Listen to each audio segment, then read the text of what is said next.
Good morning. সকালে উঠেই আমি আমার ভাস্তিদের সাথে এদিকে হাঁটতে বেরিয়েছিলাম। আর এই জমিগুলো আমার মামার বাড়ির সামনের মানে পূর্বের ভিউটা। আর এদিকে দেখো এই ছোট্ট একটি পুকুরের মতো পাকা, মামা এখানে ছোট ছোট মাছ ছেড়েছে, বেশি নাই, দুই একটা আছে হয়তো। আর এদিকে একটা কুয়ো, এটা দিয়ে জমিতে ওরা জল দেয়। আর এদিকে না অনেক রকমের গাছ আছে এদের বাড়িতে, লিচু, বড়ই, তারপরে হচ্ছে আম, কাঁঠাল, সমস্ত রকমের গাছ আছে। আর এদিকে দেখছিলাম অনেক বড়ই হয়েছে গাছে। আর এদিকে আমার ভাস্তি আমাকে কয়েকটা পেড়ে দিচ্ছে খাওয়ার জন্য। আর এদিকে আসছিলাম হচ্ছে পেয়ারা দেখার জন্য।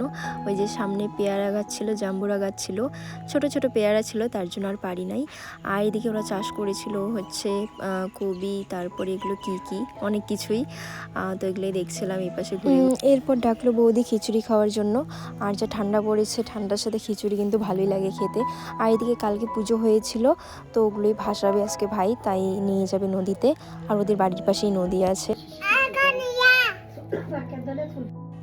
আর এদিকে আমার ভাস্তি ক্যামেরার দিকে ওকে নিজেকে দেখছে আর বলছে নেহা, ওর নিজের নাম বলছে। এইদিকে সবাই মিলে বসেছিলাম হচ্ছে খই বাজতে। আর আজকেও পুজো ছিল। আর এদিকে দেখো আমার ভাস্তাকে, কালকে ওর অন্নপ্রাশন ছোট্ট করে করবে, তো তার জন্য এসেছিলাম মামা বাড়িতে। আর বাড়ি এসেছিলাম এরপর সন্ধ্যার দিকে। এসে এইদিকে সবাই মাংস নিয়ে বসে পড়েছিলাম, কষা মাংস। বাড়িতে এসেছিলাম কারণ বাড়িতেও একটা ছোট্ট অনুষ্ঠান হচ্ছিল, ধরো রিসেপশনই। আর একটা ভাইয়ের মানে বিয়ের খাওয়া দাওয়া আর কি আমাদের বাড়িতে দিচ্ছিল, তার জন্য এসেছিলাম সন্ধ্যার দিকে। বাড়িতে এসে দেখি অনেকে এসেছিল, যে বুনুরা এসেছিল, ওরা তো এসে ছবি ওঠা শুরু করে দিয়েছে। আর এসে দেখি সমস্ত রান্না কমপ্লিট। এইদিকে গরম গরম বেগুনি করছে আর খেতে দিচ্ছে।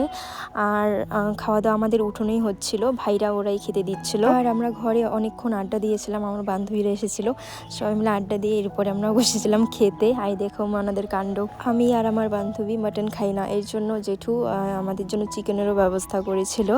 আর এইদিকে ভাইরা ওরা দিচ্ছে আমাদের খেতে। তো চলো আজকের মতো এইটুকুই, দেখা হচ্ছে পরের ব্লগে। Tata, by.